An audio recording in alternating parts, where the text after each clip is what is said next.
one thing I really, really like about this COVID-19 crisis is that it makes people aware that you could spread your germs 6 feet, and by extension, it could also make people aware that if you're near somebody with a food allergy, you could spread your food crumbs 6 feet as well, right? And recently, when I've had to go into crowded environments and I have to tell somebody to please be careful with their food, they've been very accepting of that. But what I find really disturbing is sometimes people have no idea what they're eating. I suffer from eczema, and anything with milk products I have to be very careful of. And but somebody will tell me, well, this isn't milk. And they're obviously consuming something that has cheese or cheese flavoring. It might be a bag of chips that has cheese flavoring. It might even be some yogurt or some other milk product. And it's just mind-boggling how people have no idea what. It doesn't bother me because it takes me 5 seconds to explain to this person that it's not just milk. What's really funny is that people day in and day out consume things that they don't even know what it is. And I'm more concerned about the person who's telling me this stuff. It's kind of like people know they shouldn't mix ammonia and bleach, but every day accidents continue to happen because people mix products that contain ammonia and bleach. And in that case, well, at least they find out instantly, right? But people eat stuff without knowing what it is. And some people have this really big fear of reading food labels. Some people want to put their head in the sand and not know what they're eating. The problem with that idea is that are you going to put your head in the sand when you get cancer or you get heart disease, or if you damage your immune system so much that you catch COVID-19, are you going to put your head in the sand and go out and spread it to other people as well? At some point, you're going to have to own up to it, right?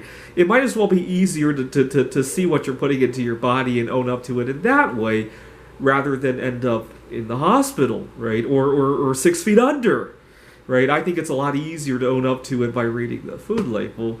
And then there are people, believe it or not, there are people who are afraid to read food labels because they're afraid they're never going to be able to enjoy their food anymore. I'm not saying you should read food labels and then never eat your food again. I want you to read food labels so you can have a more informed choice of what you're eating, right? If reading the food label scares you into eating what you used to eat and you eat something else, well, clearly, given the additional information, you love this other food better now, right? Because you're doing your body a favor, right? Clearly, right?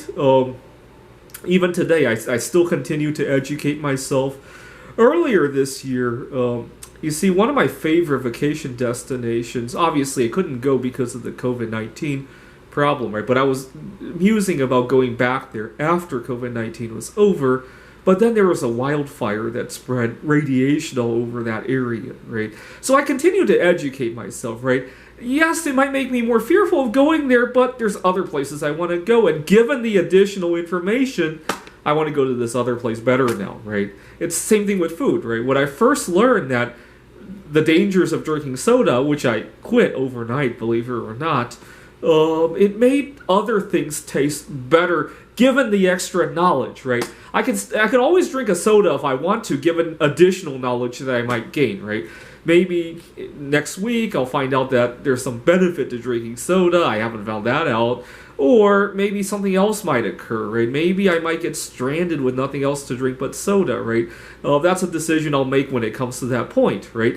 But today, given the knowledge I have, I would rather be drinking something else, right? It never hurts to gain more knowledge, right? 6 months ago, it might have been a good idea to go visit somebody, right? Given the knowledge today, especially if you're visiting an elderly person, you might think there's better things to do, right? Like maybe chat with them online, right? So there's never something to fear by reading the food labels. Thanks for watching.